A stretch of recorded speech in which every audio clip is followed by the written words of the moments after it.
Law of அட்ராக்ஷனுங்கிறது நம்ம எதை அடைய நினைக்கிறோமோ அதை எந்த உழைப்பும் இல்லாமல் எளிதில் அடைய செய்கிற மாயாஜாலம் இல்லைங்க. நம்ம எதை அடைய நினைக்கிறோமோ அதுக்கான பாதையை எளிதாக்கி விரைவில் அடைய உதவுற வழிமுறை தான் லா ஆஃப் அட்ராக்ஷன். ஸோ இன்றைக்கி நான் 5x55 மேனிஃபெஸ்டேஷன் டெக்னிக் யூஸ் பண்ணிட்டேன். விஷுவலைஸ் கூட பண்ணி பார்த்துட்டேன். இதுக்கு மேலே நான் படுத்து தூங்கினா போதும், ஏன் அக்கௌண்ட்டில் பணம் கூட்டிகிட்டே போகணும்னு நினச்சா அது நம்ம பண்ணுற மிகப்பெரிய தப்புங்க.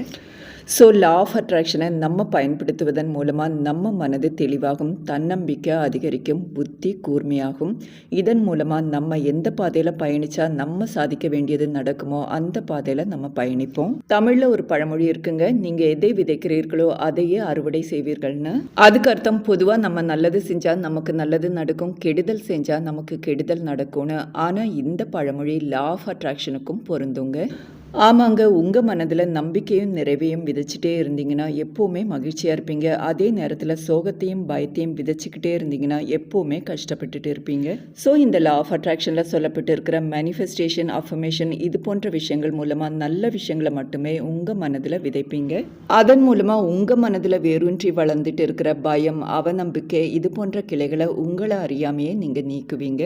இதனால் உங்களுக்கு தெளிவும் நம்பிக்கையும் தைரியமும் அதிகரிக்கும். இதன் மூலமாக செயல்திறனும் அதிகரிக்குங்க. நம்ம கோயிலுக்கோ சர்ச்சுக்கோ போயிட்டு நம்ம கஷ்டங்களை சொல்லிட்டு திரும்ப வரும்போது நம்மளே அறியாமல் நம்ம மனம் அமைதியாக இருக்கும், ஒரு நம்பிக்கையாகவும் ஃபீல் பண்ணுவோங்க. இதே தாங்க லா ஆஃப் அட்ராக்ஷனும் நமக்கு செய்யுது. நம்மளுடைய சகோதர சகோதரிகள் நிறைய பேர் லா ஆஃப் அட்ராக்ஷன் டெக்னிக்கை பயன்படுத்திட்டு அது அவங்க வாழ்க்கையில் பயனுள்ளதாக இருக்குன்னு கமெண்ட் போடுறாங்க.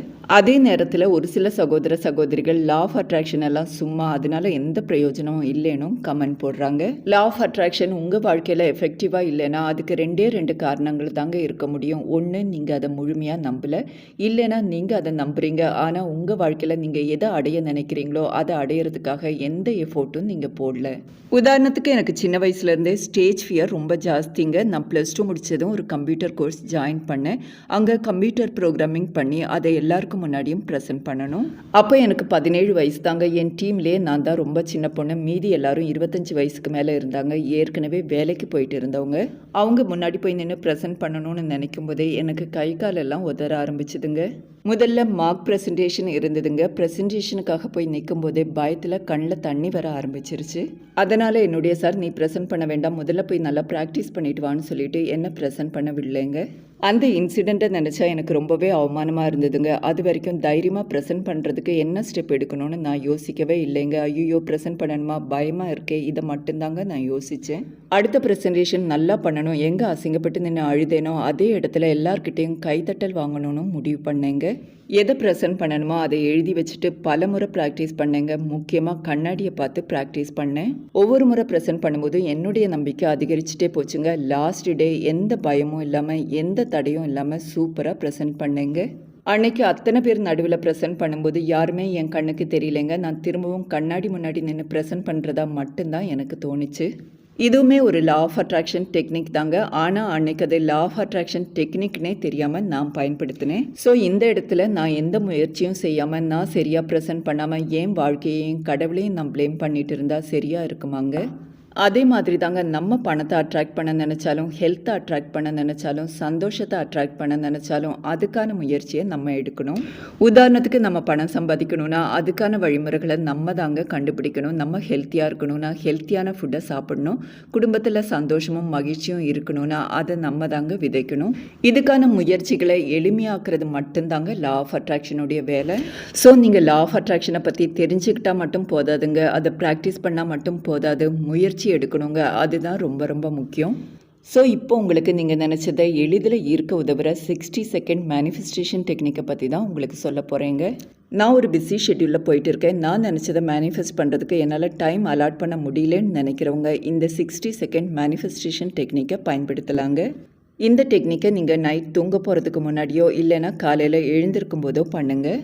நான் இப்போ சொல்ல போகிற விஷயங்களை ஒரு டைரியிலையோ பேப்பர்லேயோ நோட் பண்ணிக்கோங்க. எப்போவுமே லா ஆஃப் அட்ராக்ஷனுக்காக ஒரு நோட் புக் போட்டுக்கோங்க. அது உங்களுக்கு ரொம்பவே ஹெல்ப்ஃபுல்லாக இருக்குங்க. இப்போ உங்கள் 60 நொடிகளை, அதாவது ஒரு நிமிஷத்தை 4ஆக பிரிச்சுக்க போகிறீங்க. முதல் பகுதி 15 செகண்ட், ரெண்டாவது பகுதி 20 செகண்ட்ஸ், மூணாவது பகுதி 15 செகண்ட், நான்காவது பகுதி 10 செகண்ட்ஸ். ஸோ முதல் 15 செகண்ட் உங்கள் வாழ்க்கையில் இருக்கிற நல்ல விஷயங்களை நினச்சி கடவுளுக்கோ யூனிவர்ஸ்க்கோ நன்றி சொல்லுங்கள்.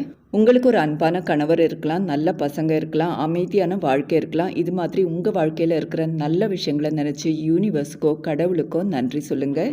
ரொம்ப ஸ்பெசிஃபிக்காக நினைக்கிறது கஷ்டம்னா நன்றி யூனிவர்ஸ், நன்றி யூனிவர்ஸ், நன்றி யூனிவர்ஸ்னு சொல்லிக்கிட்டே இருங்க. அடுத்த 20 செகண்ட் உங்களுக்கு என்ன வேணுமோ அதை யூனிவர்ஸ் கிட்ட கேளுங்க. உதாரணத்துக்கு, நான் விரும்பின மாதிரி மனைவி கிடைத்ததற்காக நன்றி யூனிவர்ஸ். எனக்கு மாத சம்பளம் 1,00,000 கிடைப்பதற்காக நன்றி யூனிவர்ஸ். இது மாதிரி நீங்கள் எதை அடைய நினைக்கிறீங்களோ அதை அடைஞ்சிட்டதா நினச்சி யூனிவர்ஸுக்கு நன்றி சொல்லுங்கள். அடுத்த 15 செகண்ட் நீங்கள் அடைய நினைக்கிறது உண்மையிலே உங்கள் வாழ்க்கையில் கிடைச்சா எவ்வளோ சந்தோஷமாக இருப்பீங்களோ அதை உணர்வு பூர்வமாக ஃபீல் பண்ணி பாருங்கள். அடுத்த 10 செகண்ட் நீங்கள் நம்பிக்கையை விதைக்கணுங்க. நீங்கள் எதை அடைய நினைக்கிறீங்களோ அது நிச்சயம் உங்களை வந்து அடையும்னு உங்களுக்குள்ளேயே சொல்லிக்கணுங்க. அதுக்கு இங்கிலீஷில் ஐ ஆம் டன், ஐ ஆம் டன், ஐ ஆம் டன்னு சொல்லலாம். இல்லைன்னா தமிழில் நான் சாதிச்சிட்டேன், நான் சாதிச்சிட்டேன், நான் சாதிச்சிட்டேன்னு கூட சொல்லலாங்க. ஸோ இந்த 60 செகண்ட் மேனிஃபெஸ்டேஷன் டெக்னிக்கை பயன்படுத்தி பாருங்கள். நிச்சயம் விரும்பத்தக்க மாற்றங்கள் உங்கள் வாழ்க்கையில் நிகழுங்க.